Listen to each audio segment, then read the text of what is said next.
श्री गणेशदत्त गुरुभ्यो नमः. शोषणं भवसिन्धोश्च ज्ञापनं सारसम्पदः गुरोः पादोदकं सम्यक् तस्मै श्री गुरुवे नमः. परमपूज्य सद्गुरू श्री रामकृष्ण क्षीरसागर स्वामींना वंदन करून संघटित सत्संग मंडळांच्या या गुरुकार्यातील मोहिमेमधल्या 2146व्या भागाचा मी पठण करीत आहे. आज फाल्गुन कृष्ण अष्टमी, बुधवार दिनांक 11 मार्च 2026. गुरुवाणी पुष्प 18 या ग्रंथातील अध्याय 7 चैतन्य लहरी या अध्यायाच्या पुढील भागाचं मी पठण करीत आहे. आपल्या प्रासादिक वाणीतून परमपूज्य सद्गुरू पुढील भागात म्हणतात, चैतन्य लहरी देवांच्या मूर्तीतून अनुभवास येतात. मूर्तीमध्ये 2 प्रकारे चैतन्य निर्माण होत असते. एक मंत्रोच्चाराने व दुसरे म्हणजे भावयुक्त भक्ती केल्याने. मूर्तीमध्ये चैतन्य निर्माण होण्यासाठी मूर्तीला शरण जावे, स्तुती करावी, तिला प्रसन्न करून घ्यावे. मूर्तीत चैतन्य येण्यासाठी मूर्तीवर सर्व सोपस्कार करावे लागतात. तिला स्नान घालावे लागते, वस्त्र नेसवावे लागते, पूजा अर्चा करून नैवेद्य दाखवावा लागतो. यथा देहे तथा देवे असे वागावे लागते. अनेक प्रयत्न करून अत्यंत मनोभावे पूजा अर्चा व इतर संस्कार करून मूर्तीमध्ये चैतन्य निर्माण करावे लागते. तरच मूर्तीतून चैतन्याचा अनुभव येईल. जसे एकदा पॉवर हाऊस निर्माण झाले की अनेक घरात बल्ब लागून प्रकाश पडतो, तसेच एकदा चैतन्य निर्माण झाले की अनेकांचे कल्याण होते. एकदा मूर्तीमध्ये चैतन्य निर्माण झाले की अशा मूर्तीला फार जपावे लागते.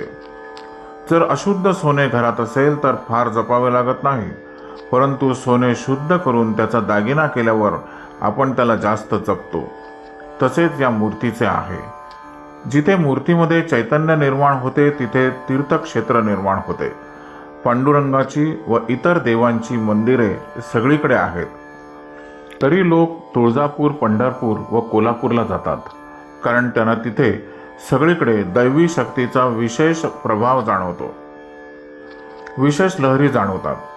या चैतन्यमयी साक्षात्कारी मूर्ती सर्वांसाठी असतात. दर्शन घेताना जर मनात सामान्य भाव असेल तर तसा अनुभव येईल, आणि जर मनात उत्कृष्ट भाव असेल तर तसा चांगला अनुभवही येईल. तरीसुद्धा मूर्ती म्हणजे ईश्वर नसून ते ईश्वर प्राप्तीचे, ईश्वरी चैतन्य अनुभवण्याचे साधन आहे. मूर्तीतून चैतन्याचा अनुभव अनेक संत पुरुषांना व महापुरुषांना आलेला आहे. शिवस्वरूपात जन्मलेल्या आद्य शंकराचार्यांना देवीच्या मूर्तीतून चैतन्य अनुभवाला आले.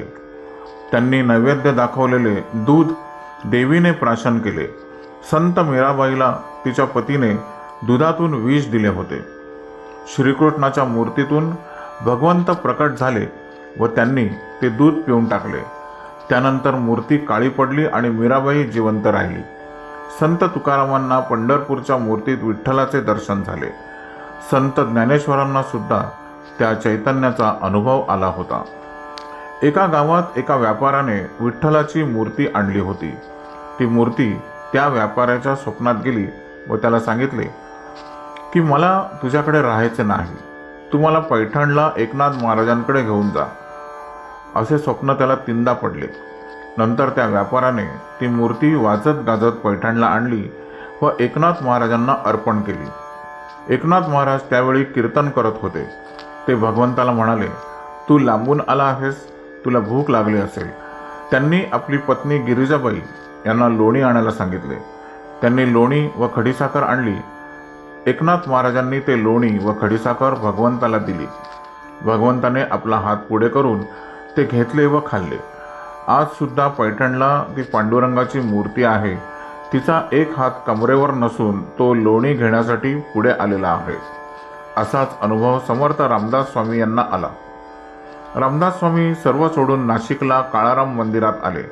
त्यांनी भगवंताला सांगितलं, मी सर्व सोडून तुझ्याकडे आलो आहे, आता मला मार्गदर्शन कर. तेव्हा त्या मूर्तीने त्यांना श्रीराम जय राम जय जय राम हा मंत्र दिला. त्या मूर्तीचे तोंड थोडेसे उघडे आहे. मूर्तीतील चैतन्याचा अनुभव आज सुद्धा अनेकांना येत आहे. मूर्तीमध्ये जसे अधिष्ठान असते तसे ते काही मनुष्यांमध्ये सुद्धा असते. ज्या महापुरुषांच्या ठिकाणी ईश्वराचे अधिष्ठान असते अशा महापुरुषांच्या दर्शनासाठी रांगा लागतात. त्यांच्या दर्शनाने इच्छित मनोकामना पूर्ण होत असतात. सत्पुरुष सतत देवाच्या नामस्मरणाचा व चिंतनाचा पाठपुरावा करत असतात. त्यामुळे त्यांच्यात ईश्वरी अधिष्ठान निर्माण झालेले असते व त्यांच्याद्वारेही चैतन्य लहरी बाहेर पडतात. याचे वर्णन दक्षिणामूर्त्याष्टकम या स्तोत्रात आद्य शंकराचार्यांनी केले आहे. नाना छिद्रघटोदर स्थित महादीपप्रभाभास्वरम ज्ञानम यस्य तु चक्षुराधिकरणद्वारा वही स्पंदते. सत्पुरुष बोलले नाहीत तरीही त्या दर्शनात आनंद आहेच. भक्त कितीही तणतण करीत आला असेल परंतु त्यांच्या समोर आल्यानंतर तो काहीच बोलू शकत नाही. त्यांनी एक दृष्टिक्षेप त्याच्यावर टाकल्यानंतर त्यांच्या ठायी असलेल्या लहरींमुळे त्यांचे समाधान होते व तो शांत होतो. आम्ही साक्षात्कारी आहोत. आम्हाला चैतन्य लहरींच्या पांढऱ्या रंगाच्या लाटा सतत दिसतात. काही लोकांना सत्पुरुषांच्या मुखातून भरपूर उपदेश ऐकायला मिळतो तर काही लोकांना इच्छा असून दिवसभर थांबूनही ऐकायला मिळत नाही. याचा अर्थ चैतन्य लहरी ग्रहण करण्याची प्रत्येकाची पात्रता वेगवेगळी असते. यात ईश्वरी संकेत असतात. पूर्वीच्या काळी ऋषीमुनी ब्राह्म्य मुहूर्तावर तपश्चर्या करत होते. त्या तपापासून ज्या लहरी निर्माण झाल्या त्या अद्यापि वातावरणामध्ये आहेत आणि त्यांचा परिणाम आजही जाणवतो. आता असे तपस्वी फार थोडे राहिले आहेत. आता बोटावर मोजण्या एवढे तपस्वी पहाटे उठून उपासनेला बसतात. त्यांच्याकडून लहरी वातावरणात पसरत आहेत. त्या लहरी आत्मसात करणे म्हणजे ध्यानधारणा होय. त्या लहरी आपल्याकडे यावयाच्या असतील तर याच मार्गाने जावे लागते. त्या लहरी अनंत काळपर्यंत टिकणार आहेत. मनुष्य या लहरींमुळे सत्प्रवृत्त व सुबुद्ध होतो.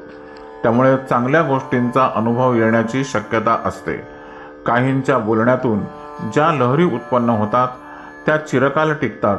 त्या लहरी टिकण्यासाठी सामर्थ्य लागते.